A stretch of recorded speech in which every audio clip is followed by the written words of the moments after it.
저는 충청북도 청주시 옆에 청원군에서 구남매 중에 여덟째로 태어났습니다.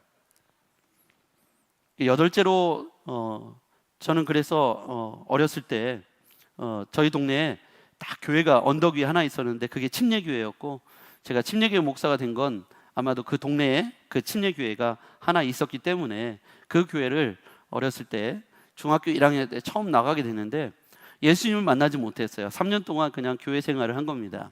그러다가 고등학교 1학년 들어가기 직전 겨울방학 때 1987년 1월달 23일 날 부흥회에 참석했다가 제가 성령 체험을 했어요. 그러니까 기도회가 이제 부흥회가 끝나고 회개 기도하라고 말씀하셔서 제가 회개 기도를 시작했습니다.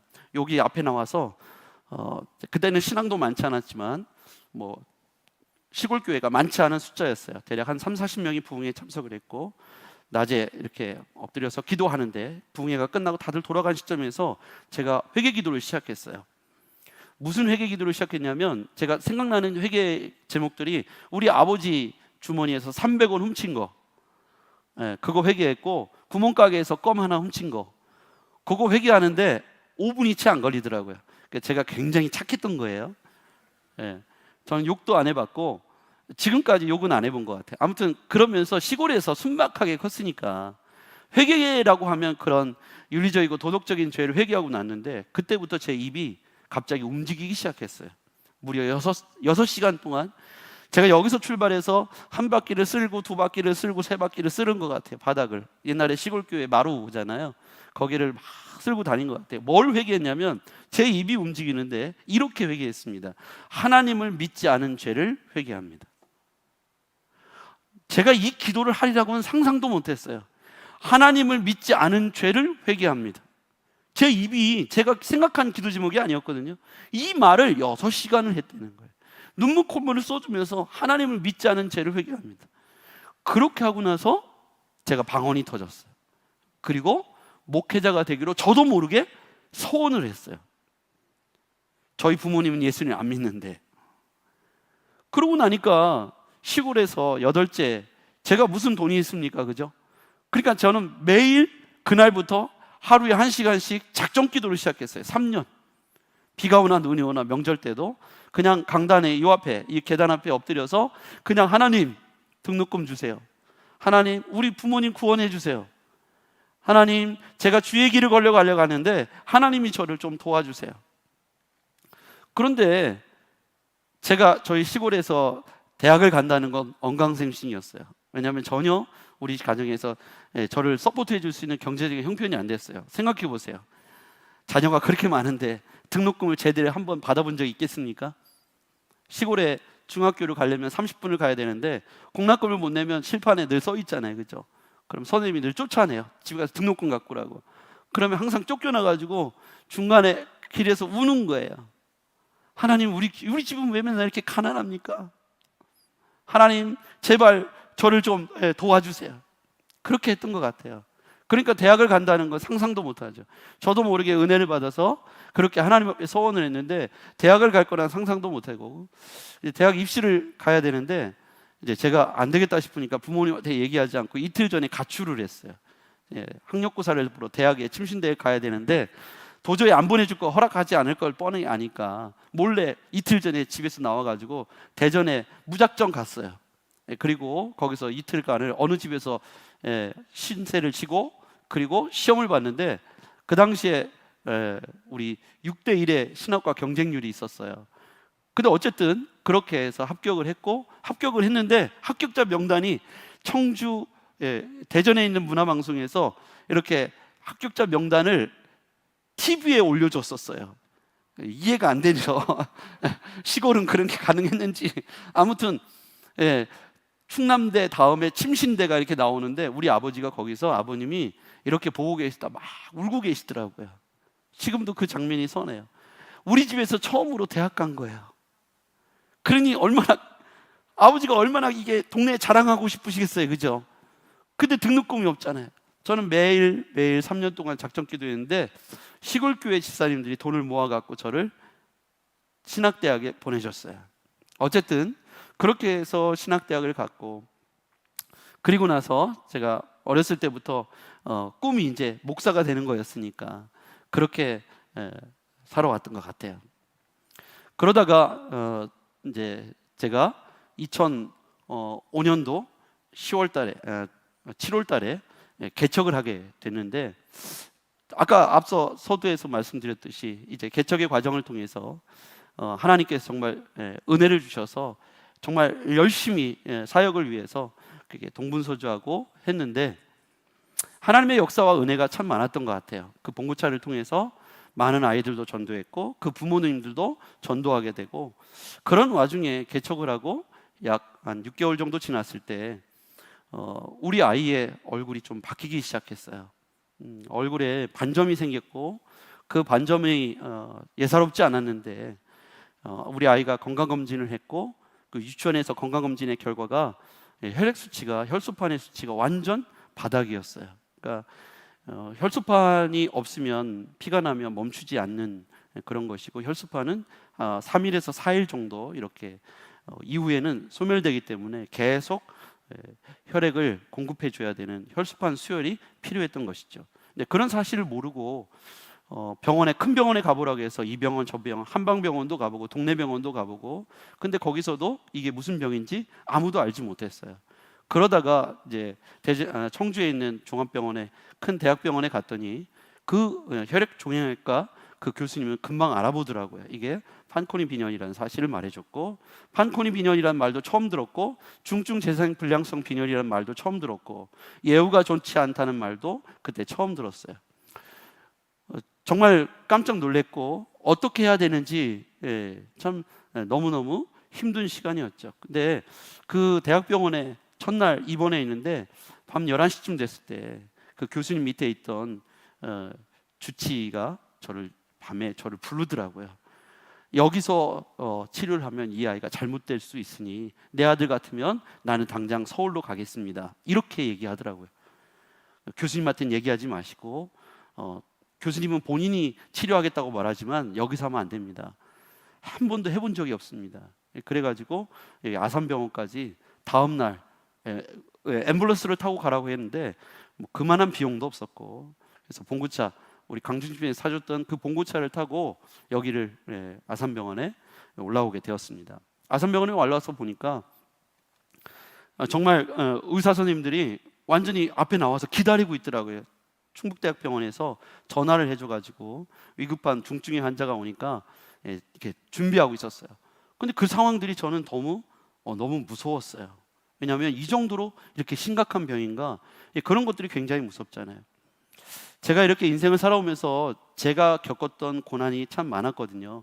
그러니까 학교를 다니려고 하다 보니까 제가 아르바이트를 매번 해야 됐고, 부모님으로부터 20살 때부터 경제 독립을 했기 때문에 제가 했던 게 뭐 수박 장사, 또 공사장, 또 공장, 이렇게 하면서 한 번도 휴학을 하지 않고 대학원까지 마치려고 하니까 그런 일들을 늘 했던 것 같아요.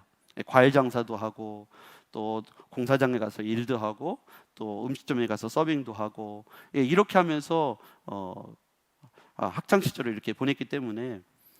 그런데 개척을 해서 그런 일을 당하니까 참 제 마음이 너무 무너졌고, 그때 상황이 되니까 앞이 정말 캄캄하고요.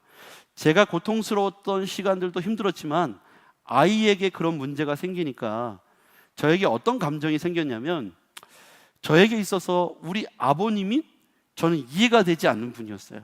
시골에서 아이를 왜 이렇게 많이 낳았어? 그리고 아이들을 건사하지 못할 거면 낳지를 말았어야 되는데, 저는 그 등록금 때문에 당했던 그 수치가 너무 컸던 거예요. 학교에 불려가고 쫓겨나고, 옛날에 선생님들은 조금 배려가 없었어요, 그렇죠? 막 출석부로 머리를 때리고 쫓아내고, 그럼 제가 어디로 가요, 그죠?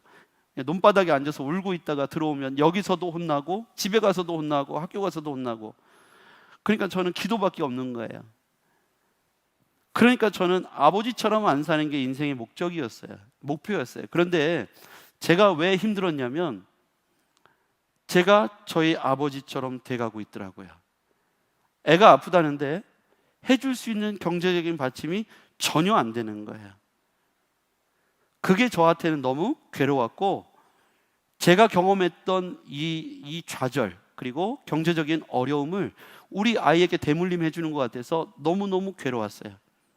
그때 제가 무슨 생각을 했냐면, 참 믿음이 좋았어야 되는데, 만약에 하나님 우리 아이를 살려주시지 않으면 저 목회 안 하겠습니다. 제가 어떻게 목회를 합니까? 목사가 아이가 돈이 없어서 그러면 목사는 축복을 받은 겁니까? 믿음이 없으니까 그런 말까지 했던 것 같아요.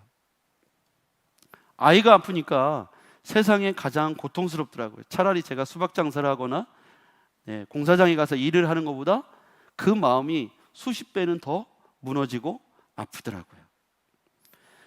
어쨌든 그 아이를 붙잡고 여기 서울에 왔는데, 서울에 와서 첫날 아이를 2인실에서부터 입원을 시키는데 그때부터 고난이 오기 시작하더라고요. 정말 돈이 한 푼도 없는데 단돈 10,000원짜리 한 장 주머니 손에 들고 있는데 14만 원을 내야 된다고 하니까 제가 주저주저 했어요. 아니, 내가 이걸 감당할 수 있을까? 그리고 온갖 들려오는 말들이 너무너무 무서운 말들이었어요. 제가 들어보지 못한 의학 용어와 경제적 숫자적 관념이 없는데 뭐 그런 단위 자체가 1,000만 원, 1억 이런 말들을 들었을 때 좌절이 오고 할 수 있을까 너무너무 무서웠어요. 우리 아버지 얼굴이 오버랩되는 거예요. 내가 아버지처럼 무능하게 우리 아이에게 이런 모습을 보여줄까? 우리 아내에게 그 보호자식 하나를 못 해줘가지고 제가 사인을 못했어요. 보호자식 10,000원. 근데 제 주머니에 10,000원밖에 없는데 어떻게 몇 끼 10,000원짜리 밥을 아내에게 못 해줘가지고 말을 못하고 혼자 편의점에 가서 그 햇반하고 깻잎 장아찌를 사다가 그걸 주면서 버티고 있으라고 내려오는데 제가 도저히 발걸음이 떨어지지 않더라고요. 그날이 5월 5일이었어요. 하나님 너무하는 거 아니에요? 왜 하필이면 항암병동에 입원하는 날이 5월 5일이어야 합니까? 그날 어린이날이라고 어린이 손목시계를 기념시계로 애들한테 다 돌렸어요. 병원 측에서 항암병동에. 근데 우리 아이는 그 병동에 입원하면서 그 시계를 차고 막 뛰면서 좋아하는 거예요. 그게 제 마음이 얼마나 더 찢어졌겠어요. 그죠? 5월 5일 날 아이를 입원시키고 내려오는데 밥을 사줄 수가 없어가지고 햇반 몇 개 하고 며칠치만 사주고 오는 거예요. 10,000원어치 해봐야 얼마나 되겠습니까? 그러고 내려오는데 제가 도무지 운전할 수가 없었어요. 안성유기에서 옆에다가 차를 세우고 그냥 하나님 앞에 너무너무 많이 따졌던 것 같아요. 울고불고 기도했어요. 차 안에서. 하나님 어떻게 그러실 수 있습니까? 제가 공장 다녔고 과일 장사도 하고 제가 노가대도 하면서 서빙도 하면서 제가 얼마나 힘들게 이 자리에 온지 아시지 않습니까? 근데 하나님 너무 하시는 거 아닙니까? 주의 일을 감당하겠다고 그렇게 신학을 하면서 여기까지 왔는데 개척하자마자 이게 뭡니까? 그렇게 원망하면서 차를 운전할 수가 없더라고요. 내 평생에 왜 이런 힘들고 어려운 순간을 왜 저에게 주십니까? 저는 감당할 수 없습니다. 그리고 청주에 다시 내려와서 우리 막내 아이가 둘이거든요. 큰애가 그 당시에 그런 병에 걸렸고 둘째는 그 2살 밑에 5살, 우리 찬이가 7살. 이 아이들 데리고 개척을 하는데 아무도 없는 맨 바닥에서 장판 놓고 그러고 개척을 시작했거든요. 그래서 둘째, 큰애하고 저희 아내는 병원에다 두고 우리 둘째하고 저하고 맨 바닥에서 이제 기도하는 거예요. 하나님 제발 살려주세요. 하나님 제발 살려주세요. 제가 하나님 앞에 원망했던 것 용서해 주시고 제발 살려주세요. 매일 그냥 그 자리에서 울면서 기도밖에 할 게 없잖아요.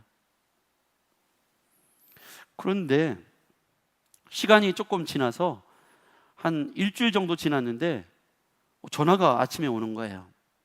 한 목사님이 급하게 전화가 오셨어요. 내가 여기 익산에 함렬 지역에서 장로교회, 이름이 잘 기억이 안 나요. 그때 이름이 내곡 장로교회라고 했던 것 같은데, 하여튼 그 장로교회 목사인데 우리 사모가 목사님에 관한 소식을 다음 카페에서 봤다는 거예요. 사모님 기도 카페에서 그걸 보고 그 얘기를 했는데, 마침 그 함열 백제 장례식장에 그 사장님이 있고 그 아버지가 이 한약방을 하는데, 그 옆에서 한약방을 하는데 아버지가 은퇴하면서 내가 5천만 원 내릴 테니까 아들 너도 5천만 원 내놔서 우리 1억 만들어서 좋은 일 한번 하고 은퇴하자, 그렇게 제안을 하셨는데 10명의 환우 1,000만 원씩 10명의 환우에게 이 1,000만 원씩 좀 우리가 기부를 하자 그랬다는 거예요. 그러면서 대신 전라도에 있는 아이들, 소아 난치성 환우들에게 그렇게 하자. 그래서 그 아들이 그 백제 장례식장 그 사장님이 이제 자기가 어디서 수소문할 데가 없으니까 거기에 주로 시골 교회 목사님들이 장례식에 많이 집례하러 오시니까 그 목사님에게 연락을 해서 10명을 추천해 달라 했는데, 그 시점에 우리 아이의 소식을 다운 카페에서 사모님이 보고 말한 거예요. 그래서 연락을 주신 거예요. 그냥 하면 안 되니까 그 목사님이 그 장례식장 사장님한테 사실은 내 동생이 청주에서 개척을 했는데 조카가 이런 병에 걸렸으니 전라도 지역은 아니지만 1,000만 원 주시면 안 됩니까? 그랬더니 뭐 그럽시다. 그래가지고 새벽에 기뻐가지고 전화를 오신 거예요. 그래가지고 저한테 지금 당장 내려와라 해서, 그래서 차를 타고 가보니까 저 말고 다른 침례교회 목사님이 아이가 딸이 백혈병에 걸렸더라고요. 그 목사님하고 저하고 셋이 나와 있더라고요. 다른 한 분하고 이렇게 셋이 나와서 1,000만 원씩을 그 자리에서 주시는 거예요. 그러면서 그 어르신, 그 한약방을 하시는 그 아버지는 저쪽에서 차에 계시더라고요. 제가 찾아가서 인사를 하겠다니까 전화번호도 묻지 말고 이름도 묻지 말고 인사도 하지 마라, 아이를 위해서 잘 고쳤어라, 그러고만 하시고 못 만나게 하시더라고요. 안 만나도 되니까, 인사 안 해도 되니까. 사실은 제가 다 고치고 나서 6년 뒤에 그분을 다시 찾아갔어요. 그랬더니 그때도 안 만나 주시더라고요. 아이가 잘 나았습니다 했더니 그럼 됐다 그러면서 통화도 안 하시더라고요. 그분은 예수 믿는 분도 아니었어요.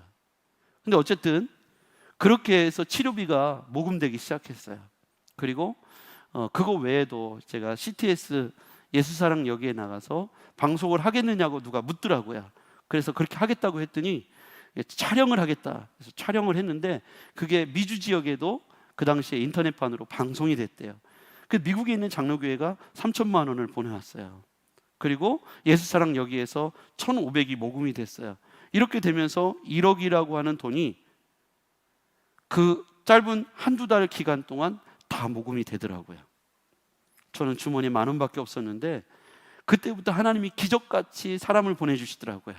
그리고 통장에 500명 정도의 사람들이 이렇게 돈을 보내왔는데 천사라고 쓴 사람도 있고 힘내세요, 할렐루야, 여호와 라파, 이런 단어들을 통해서 이름도 밝히지 않고 보낸 사람들이 무려 500명 가까이 있었어요. 그래서 우리 아이가 그때부터 이식을 할 수 있는 그런 준비가 시작되었습니다. 그리고 나서 코디네이터를 통해서 한국조혈모습부협회하고 캐톨릭 조혈모습부협회에서 한국조혈모습부협회에서 8만 명, 캐톨릭 조혈모습부협회에서 2만 명에서 10만 명의 기증자가 있었어요. 그래서 그 데이터에 연락을 해서 8명의 골수타입 비슷한 사람이 있다는 통보를 받았어요. 그래 돈도 모금이 됐고 또 그렇게 기증자들 중에 8명, 10만 명 중에 8명이 골수타입이 비슷하다는 사람도 이렇게 연결이 됐어요. 그러니까 저는 그때만 해도 이제 됐다, 하나님이 하셨구나, 정말 마음이 기뻤죠. 완전히 바닥에 구렁텅이에 내려갔다가 그렇게 된 것만 해도 기적이잖아요. 그래서 8월 26일 날 첫 번째 기증자가 기증해 주기로 약속을 했어요. 그래서 그날만 기다리는데 이식 직전 한 달 전에 그 사람이 병에 걸렸다고 취소가 됐어요. 그러니까 그 당시에 7명이 있고 아직 남았으니까 8명 중에 1명 캔슬돼도 저는 아무 문제 없다고 생각했어요. 그런데 그때부터 연락하는 사람들마다 다 병에 걸렸거나 이식을 거부하거나 다 연락이 안 되거나 취소가 되거나 이렇게 계속 연락이 오는 거예요. 그러니까 하루하루가 다시 살아놓은 판을 걷는 것처럼 너무너무 힘든 시간들이 또 계속되는 거예요. 6명, 7명 다 취소가 됐어요. 이제 우리나라에서 딱 한 명만 남은 거예요. 제가 의사 선생님에게 물어봤어요. 선생님, 만약에 그 한 명이 거절을 하면 어떻게 됩니까? 그때 대답을 못 하세요. 그렇게 되면 해외로 가야 된다는 거예요.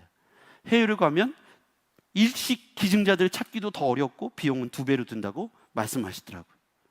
어떻게 해야 되냐니까 의사가 냉동 가방을 들고 그곳에 가서 골수를 채취해서 골수를 냉동 가방에 들고 와서 비행기를 타고 와서 헬기를 타고 아산병원에 와서 하는 비용을 다 제가 지불해야 된다고 하더라고요. 찾는 것도 모래사장에서 바늘 찾는 것처럼 힘들 것이다. 그러니까 한마디로 얘기하면 가능성이 많지 않다. 15년 전에는 상황이 그랬습니다. 그렇게 되니까 저는 마지막 한 명에 대한 기대감이 이게 정말 절망감이 찾아오더라고요. 만약에 한 명이 또 거절을 하면 우리 아이는 해보지도 못하고 만약에 세상을 이렇게 백혈병으로 전이돼서 떠나게 되면 나는 과연 이 땅에서 목회를 할 수 있을까? 이런 두려움도 생겼고 절망감이 막 몰려오는 거예요. 그래서 제가 다시 극동방송하고 방송에 나가서 SBS에도 누가 연결을 해줘서 TJB 대전 SBS에 나가서 지역 방송에 나가서 우리 아이를 위해서 기도해달라고 제가 이야기를 했어요. 그래서 정말 그 순간에 그 마지막 8번째 사람이 이렇게 연결될 때까지 수천 명의 사람들이 함께 기도했습니다. 지금처럼 SNS가 없던 시절이었기 때문에 그냥 전화로 혹은 방송에서 하는 게 전부였어요. 그래서 막 기도하는데 우리는 계속 기도했어요. 하나님 앞에 정말 교회 그때 개척교회니까 몇 안 되잖아요. 그렇지만 저 같은 경우는 막 아이 붙잡고 철야기도 하면서 계속 기도하고 있었어요. 8번째 사람이 제발 기증을 허락할 수 있도록. 그런데 정말 8번째 사람이 마지막에 해주겠다고 했고 그로 인해서 이식이 진행됐습니다. 이게 2007년 1월 10일이었어요. 제가 2007년 1월 10일 날 이식을 하고 1월 17일 날 제가 무균실에 방문을 했어요. 무균처리라고 들어갔는데 코디네이터가 편지를 하나 주더라고요. 그 당시에는 장기 매매가 될까 봐 서로의 연락처를 공유를 못하게 했어요. 그래서 제가 누군지 그분이 누군지 서로 모르는 상태였어요. 중간에 코디네이터가 2단계로 검색을 했어요. 전화번호, 이름, 주소를 검색을 하는 거예요. 그걸 서로 주고받지 못하게 하는 거죠. 그걸 서로 알면 찾아가서 매달릴까 봐 안 알려줘요. 사실 만약에 누군지 알면 제가 찾아가고 싶었거든요. 그래서 안 알려줬어요. 그래서 그분이 우리가 개척교회 목사인 줄 모르고 저에게 편지를 보냈어요. 이식하기 전날 보낸 편지인데 이식 후 일주일 뒤에 우리에게 전달된 거예요. 코디네이터를 통해서. 그 편지를 제가 읽다가 정말 소스라치게 놀랐어요. 그 모든 과정을 하나님이 지켜보고 있다는 사실을 깨달았어요. 제가 편지를 읽다가 고개를 들었는데 하나님과 얼굴이 마주쳤어요. 온몸에 소름이 돋는 거예요. 왜냐하면 그분의 눈이 보이니까, 그분의 얼굴이 보이니까 제가 온몸에 소름이 돋았어요. 너무 무서웠어요. 왜 그랬냐면 저는 이 모든 내용을 다 알고 있잖아요. 누구에게도 말하지 않은 제 속감정까지 그 편지에 써 있는 거예요. 무슨 내용이냐면 그 편지에 새롭게 하소서에서는 편지가 기니까 중간 부분만 발췌해서 옆에 있는 보조 MC가 읽으셨거든요. 처음에 내용에 이렇게 시작합니다. 사랑하는 아들에게. 아들, 남 모르는 아줌마가 아들이라고 해서 놀랬지. 제가 이 편지를 100번도 넘게 간증했기 때문에 저는 다 외우고 있어요. 제가 휴대폰에, 그러니까 가슴에 늘 그 편지를 갖고 다녔어요. 15년 동안. 그 사람을 찾으려고.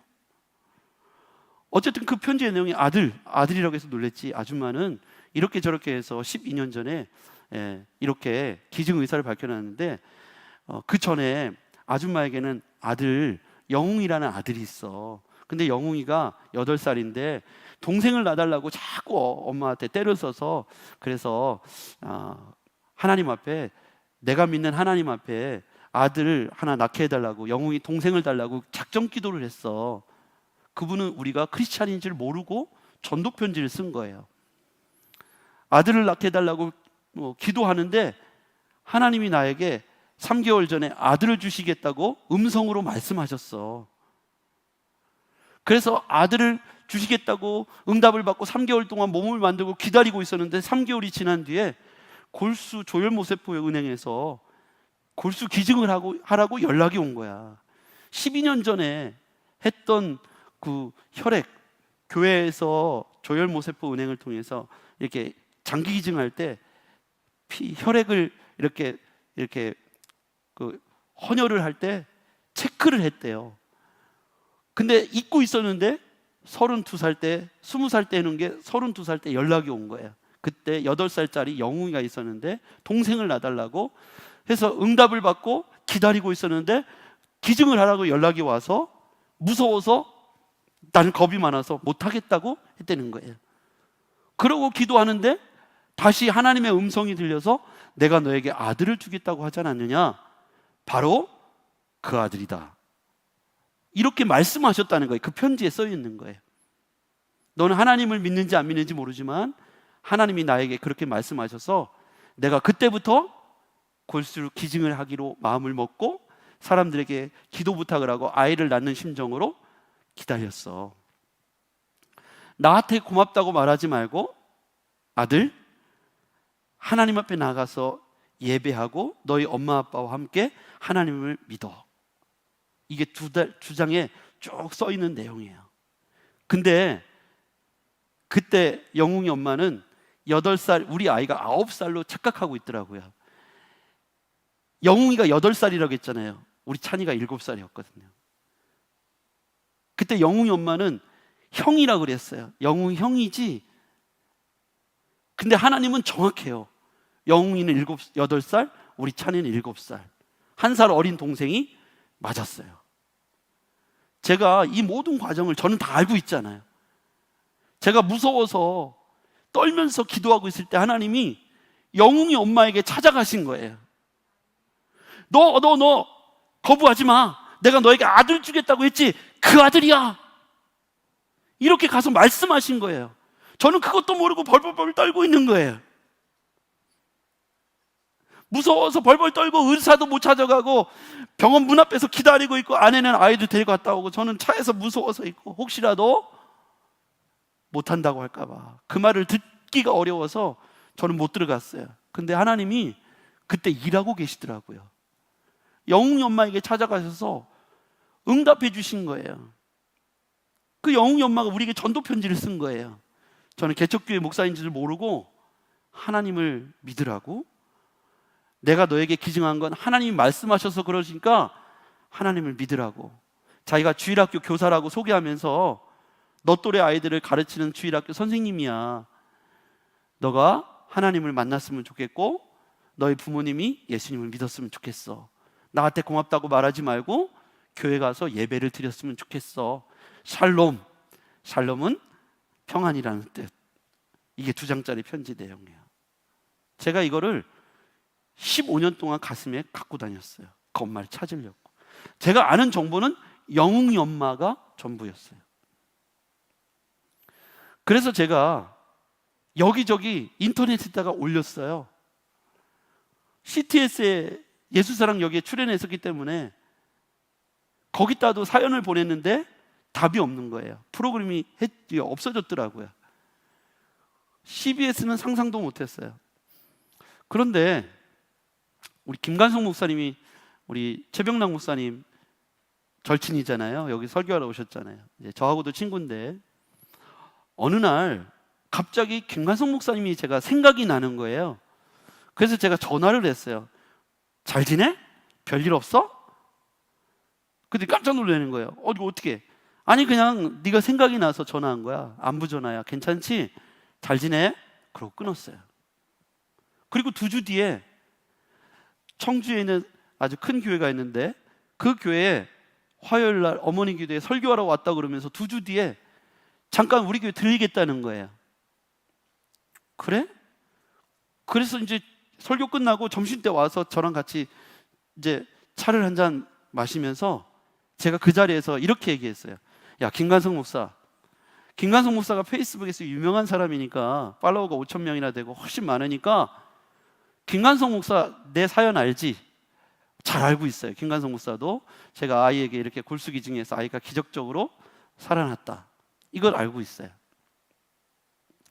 제가 김관성 목사에게 그 이야기를 꺼냈어요. 제가 사실 또 하나 빠뜨린 게 있네요.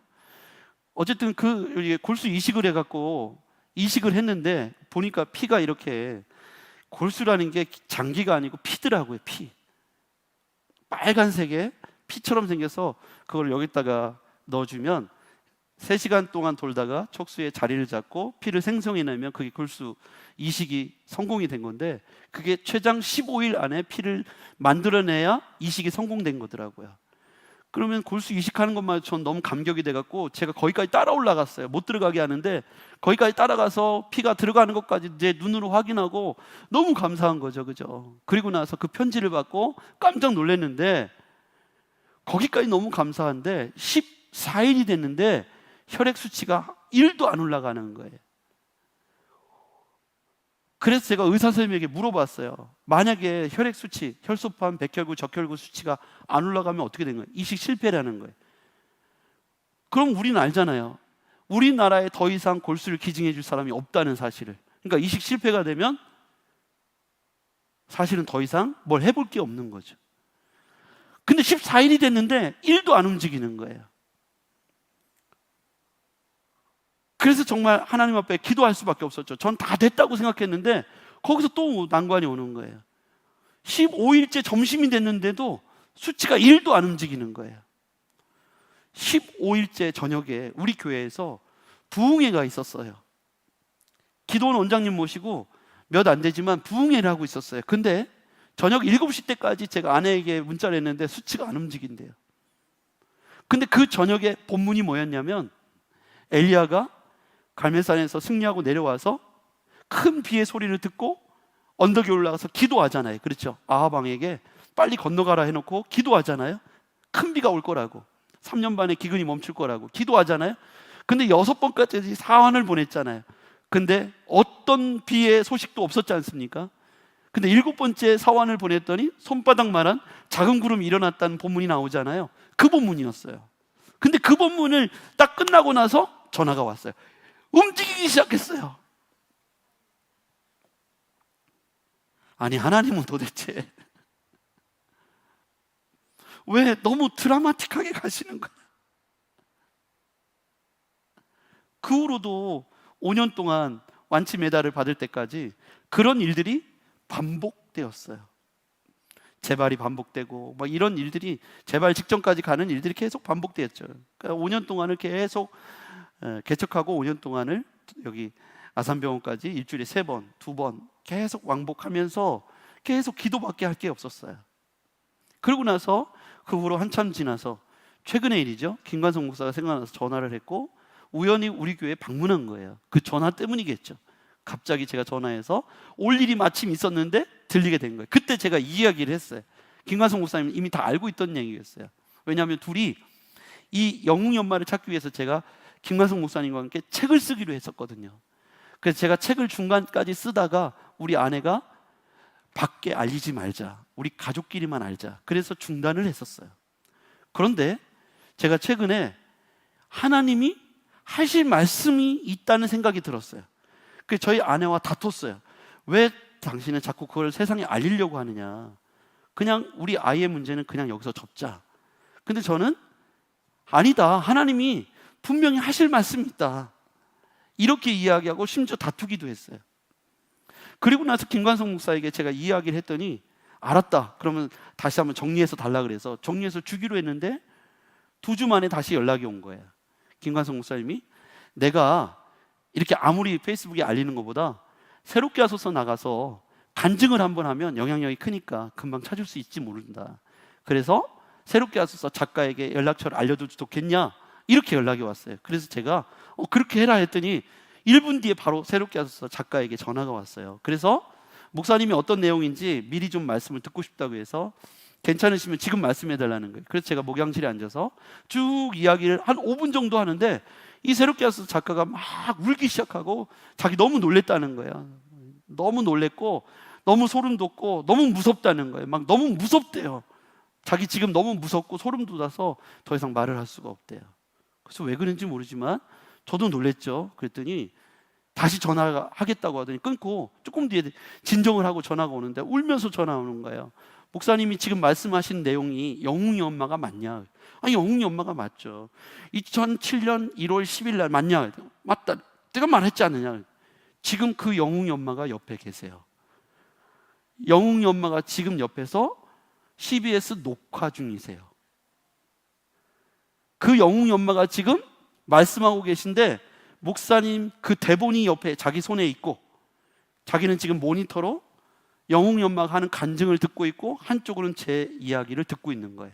그런데 이 이야기가 일치하는 거예요. 지금 라이브로 제 이야기와 한미연 전사님이 하는 얘기가 동일하게 같은 말을 하고 있는 거예요. 자기 골수가 기증한 얘기를 지금 울면서 간증하고 있고 저는 영웅이 엄마 이야기를 하고 있는 거예요. 나중에 알았는데 영웅이 엄마 그분이 간증하기로 한 날짜가 원래는 2주 전이었는데 CBS에 확진자가 한번 지나가서 녹화가 다 취소되고 2주간 연기된 거였어요. 그리고 나서 그날 그 시에 그것도 2시 반에 저보고 2시 반에 김관성 목사님이 전화를 했고 2시 반에 제가 새롭게 와서 작가와 통화를 했는데 그분이 2시 반에 이 이야기를 동시간에 하고 있는 거예요.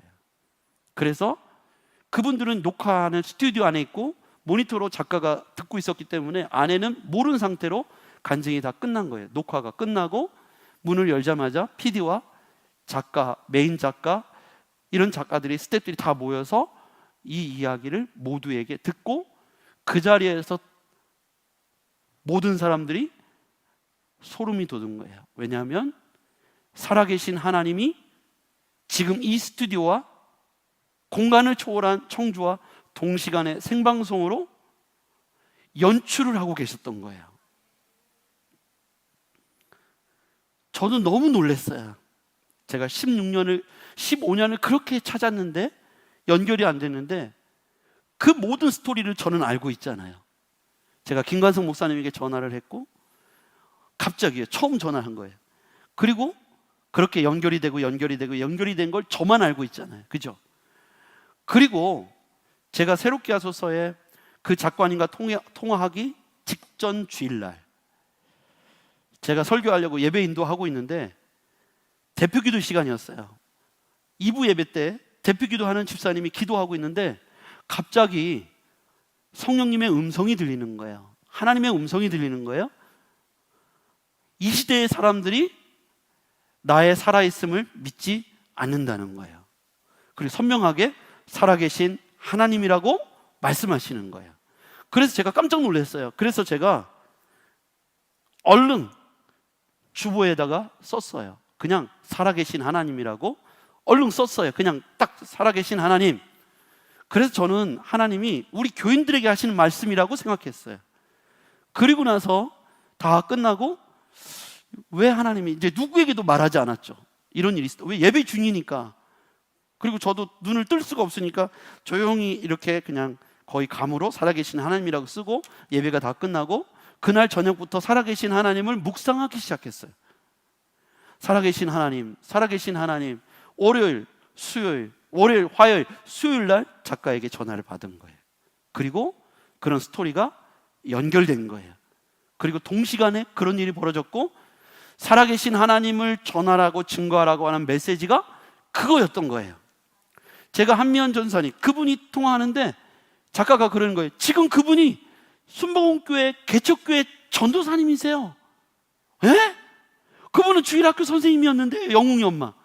그 영웅이 엄마가 나중에 알고 보니까 1년 뒤에 골수 이식하고 1년 뒤에 아이가 생겼고 정말 딸이 생겼고 그리고 그날 그 이후에 여기 순복음 신학대학에 가서 거기서 신학을 하고 지금 박사과정을 신학학 박사과정을 하고 있고 지하를 개척교회를 1년 8개월 됐다는 거예요. 놀랍게도 제가 우리 찬이가 발병해서 골수 이식을 할 때가 개척교회 1년 8개월 됐을 때였어요. 그런데 굴수기증해준 그분이 지금 1년 8개월 됐다니까 저는 이 모든 스토리를 다 알고 있잖아요. 그죠? 그때 제가 뭘 느꼈냐면 모든 조각난 퍼즐이 하나로 다 맞춰지는 것을 느꼈어요. 이게 그러려고 내가 책을 쓰다가 중단을 했구나. 왜? 결론이 나지 않았기 때문에. 이분이 전도사님이었고 개척교회 전도사님이고 딱 찾고 보니까 모든 퍼즐이 다 맞춰지는 거예요. 그분이 하시는 말씀, 그분이 하시는 간증과 제 얘기가 딱 하나가 되니까 이게 그러려고 하나님이 저에게 그분을 찾으라고 말씀하시고 찾고 나니까 왜 말씀이 필요했는지 알았다는 거예요. 그리고 나서 제 간증이 새롭게 하소서에 업로드된 게 8월 4일 날 방송이 나왔고 그 주 금요일 날 업로드가 돼서 딱 2주가 됐어요. 오늘이 금요일이니까. 그런데 지금 90만 명이 봤습니다. 거기에 844개의 댓글이 달렸어요. 제가 그 댓글을 읽다가 깜짝 놀랐어요. 왜 하나님이 저에게 간증을 하게 했는지에 대해서 거기에 나와 있는 거예요. 뭐라고 되어 있냐면 아까 어떤 분이요, 자기는 마지막으로 이제 이 땅을 살지 않으려고 삶의 숨을 끊으려고 마지막 핸드폰을 열었는데 그 영상이 떴다는 거예요. 그래서 내가 하나님을 다시 믿고 다시 인생을 살아보겠다고 결정했다는 거예요. 어떤 사람은 나도 우리 아이가 백혈병으로 이렇게 저렇게 해서 고난의 시간을 보내고 있는데 목사님 간증을 듣고 하나님의 음성을 들었다. 이런 분들의 얘기가 수십 수백 건이 그 위에 올라가 있는 거예요. 제가 이 간증을 나누면서 이 공간 안에 계신 여러분과 저가 하나님이 각자에게 하시는 말씀이 있다라고 믿습니다. 오늘 여러분 자신에게, 이건 누구의 이야기가 아니라 저의 이야기가 아니라 여기 듣고 계신 모든 분들에게 하나님의 메시지를 제가 전하라고 해서 이 자리에 선 것 같아요. 하나님이 시퍼렇게 살아있다는 거예요. 하나님이 지금도 내 옆에 계신데 내 눈이 가리워져서 슬픈 빛을 띠고 있는 사람이 바로 여러분 아니겠습니까? 믿음이 없는 자라 하나님에 대한 확고한 믿음이 떨어지니까 이성적이고 관념적이고 과학적인 사고, 합리적 사고를 갖고 들이대니까 물결이 걸어오신 예수가 그 앞에 있어도 믿어지지가 않고 동행하고 계신 예수가 옆에 있어도 눈이 가리워져서 두렵고 낙심함으로 눈이 가리워지니까 그 예수가 보이지 않으니까 슬픈 빛을 띠고 있는 것 아니겠습니까? 살아계신 예수, 그 예수님을 만나기를 주의 이름으로 축복합니다. 그들에게 있어서 예수가 눈에 보여지기 시작했어요. 그리고 예수가 보여지니까 그들이 어떻게 되었어요? 자, 오늘 그 예수님을 만나고 나서 그들은 어떻게 되었습니까? 30절 말씀으로 가볼게요. 30절 말씀, 그들과 함께 시작. 그들과 함께 음식 잡수실 때 떡을 가지사 축사하시고 떼어 그들에게 주시니 그들의 눈이 밝아져 그인 줄 알아보더니 예수는 그들에게 보이지 아니하신지라. 아멘. 그들의 눈이 밝아졌어요. 여러분, 그들의 눈이 밝아졌어요. 어떻게 됐습니까? 그들의 눈이 밝아졌어요. 예수신 줄 알아보고 동행하신 예수가 보여지기 시작하니까 눈이 열려졌어요. 그리고 그들에게 어떤 행동이 벌어졌냐면, 자, 32절입니다. 32절 시작. 그들이 서로 말하되 길에서 우리에게 말씀하시고 우리에게 성경을 풀어주실 때 우리 속에서 마음이 뜨겁지 아니하더냐 하고. 아멘. 그들의 마음이 어떻게 됐다고요? 뜨겁게 됐어요. 눈이 열려져, 눈이 밝아져. 그가 보이기 시작하니까 그들의 슬픈 빛이 이제 눈이 밝아져서 마음이 뜨거워지기 시작했다는 거예요. 여러분, 우리의 가슴이 예수 그리스도를 만남으로 말미암아 살아계신 하나님을 경험함으로 말미암아 다시금 용광로처럼 뜨거워지기를 주의 이름으로 축원합니다. 저는 처음에 1987년 1월 23일 날 하나님을 믿지 않는 죄를 회개하면서 하나님을 제 마음속에 품고 정말 그리스도의 종이 되겠다고 신학을 다짐하고 살아왔어요. 그러면서 시간이 한참 지나면서 저도 모르는 사이에 그분을 잃어버렸습니다. 그분을 잃어버리고 나서 제 자신이 얼마나 부끄러운 삶을 살았는지 몰라요. 아이의 문제가 생기자 그분에 대한 내 믿음이 어디 갔는지 눈이 어두워지고 그분이 보이지 않으니까 슬픈 빛을 띠고 저는 청주바닥에서 울고 있었어요. 그런데 제가 2007년 1월 10일 날, 17일 날 그 편지를 받고 제 눈이 다시 밝아졌어요.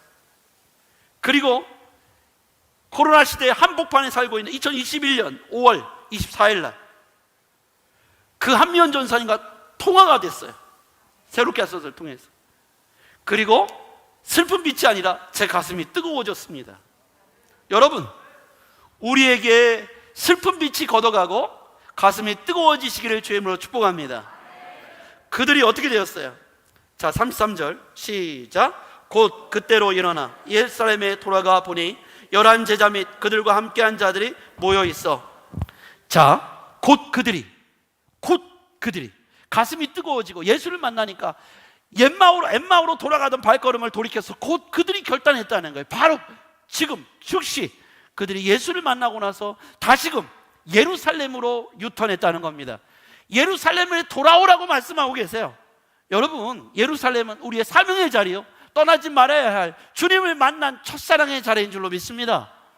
우리가 과거로 돌아가는 엠마오로 향해 있던 우리의 모습과 우리의 신앙을 유턴해서 이 코로나 한복판에서 다시 주님을 만나고 살아계신 주님을 확증하면 이성적이고 합리적이고 과학적인 생각을 내려놓고 믿음의 눈으로, 그럼에도 불구하고 모든 고난과 연단 속에서 그럼에도 불구하고 다시 믿음의 고향 예루살렘으로 돌아오기를 주의 이름으로 축복합니다. 그곳에서 부활하신 주님을 만나면 성령을 만날 것이고, 오순절 마가의 땅에서 성령을 경험한 그 세대들이 이제 십자가에 거꾸로 지기까지, 정말 순교하기까지 그 제자들의 삶이 달라지고 변화됐던 모습들을 보게 됩니다.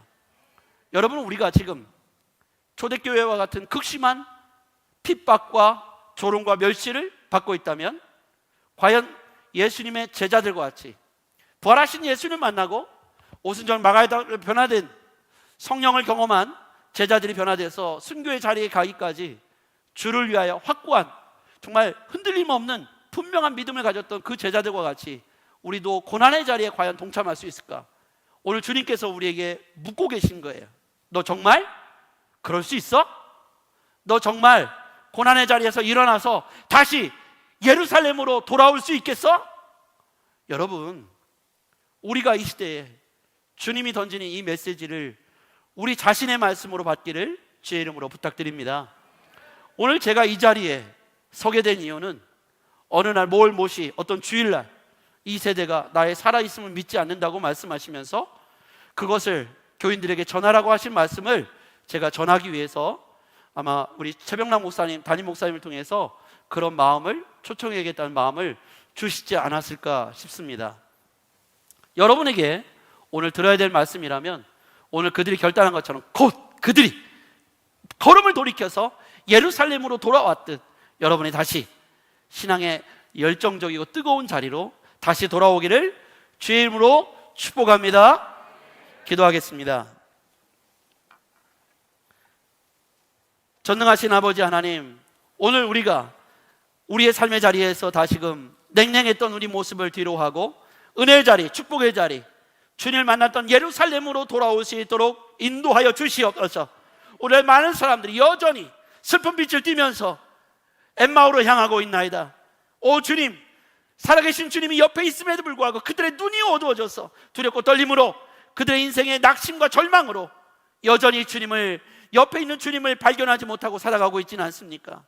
오 주님, 살아계신 주님, 부활하신 주님, 오늘 살아있는 주의 역사하심이 오늘 사랑하는 공동체 가운데, 우리 강남중앙침례교회 모든 성도들 가운데 다시금 확정되어지게 도와주시고 다시 한번 뜨거움이 살아날 수 있도록 인도하여 주시옵소서.